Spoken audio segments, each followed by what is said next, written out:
Bonjour à tous, donc aujourd'hui dans cette vidéo je vais vous parler de quelque chose qui complique mon quotidien. Ce sont mes allergies alimentaires. En fait elles me compliquent surtout la vie pour l'équilibre de mes repas. Donc je rappelle pour tous ceux qui arrivent que je suis une ancienne obèse. J'ai été slivée donc en novembre 2016 et j'ai perdu plus de 40 kilos. Voilà. Je rappelle également que je ne suis pas professionnelle de santé, je vous partage simplement mon témoignage. Voilà.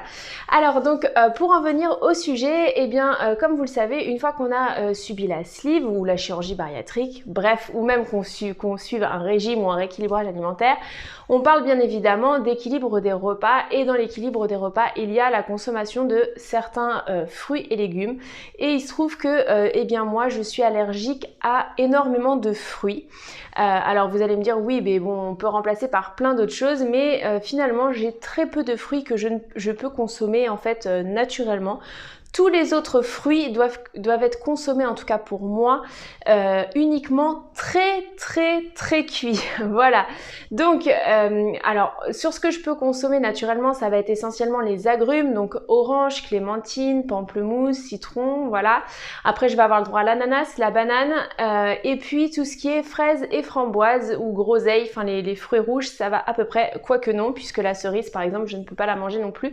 Donc, vous voyez, il n'y a vraiment pas grand-chose finalement que je peux consommer naturellement, et ça me complique en fait un petit peu le quotidien parce que dès lors que je veux consommer une portion de fruits, du coup c'est principalement des fruits qui sont sous forme de compote.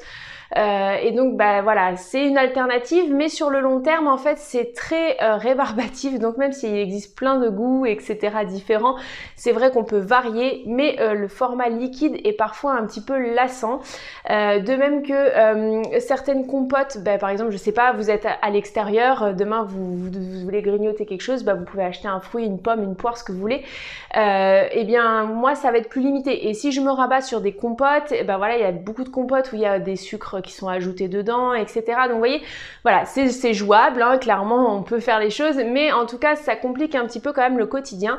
D'autres choses aussi qui me sont interdits, ce sont les fruits à coque. Alors en soi, beaucoup d'entre vous peut-être ne les consomment pas.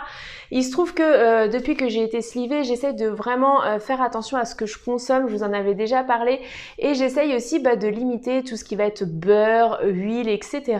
Et souvent, eh bien, toutes ces matières grasses-là vont être remplacées par exemple par de la purée d'amandes, de la purée de noisettes, de la purée de cajou, etc. Qui sont en fait des produits tout simplement plus naturels. Ils sont peut-être pas moins caloriques, mais en tout cas ils sont plus sains pour l'organisme. Et donc tout ça, pour moi, c'est hors de question. De même que pour compléter les repas, faire des petites collations, etc. C'est souvent conseillé par les diététiciennes, etc. Et bien moi, j'en ai pas le droit du tout. Donc voilà, ce sont des petites choses qui compliquent finalement du coup l'équilibre de mes repas. Voilà, globalement j'ai appris à vivre comme ça, mais c'est pour évoquer aussi les choses, parce que parfois quand on se lance dans toutes ces actions, que ce soit le rééquilibrage encore une fois ou la chirurgie bariatrique, et que forcément on s'implique dans l'équilibre des repas, et voilà, je pense aussi à tous ceux qui ont des particularités alimentaires, voilà, parce que moi ça reste des fruits etc, donc j'arrive à pallier, mais il y a pour certaines personnes des réactions qui peuvent être beaucoup plus importantes et qui excluent encore plus d'aliments. Donc voilà, c'est pour vous évoquer les choses. Dites-moi si vous aussi vous avez des réactions ou des choses aussi qui ont pu apparaître après la chirurgie bariatrique par exemple, des choses qui ont changé, ou comment vous vous adaptez à vos allergies. C'est hyper intéressant, enfin en tout cas je suis très curieuse d'échanger avec vous à ce sujet.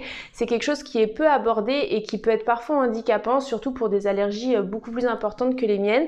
Donc voilà, je suis très intéressée de lire vos messages et de pouvoir échanger avec vous à ce sujet-là. Voilà, n'hésitez pas donc à me laisser un commentaire, à liker, à partager, et je vous dis à demain pour une prochaine vidéo.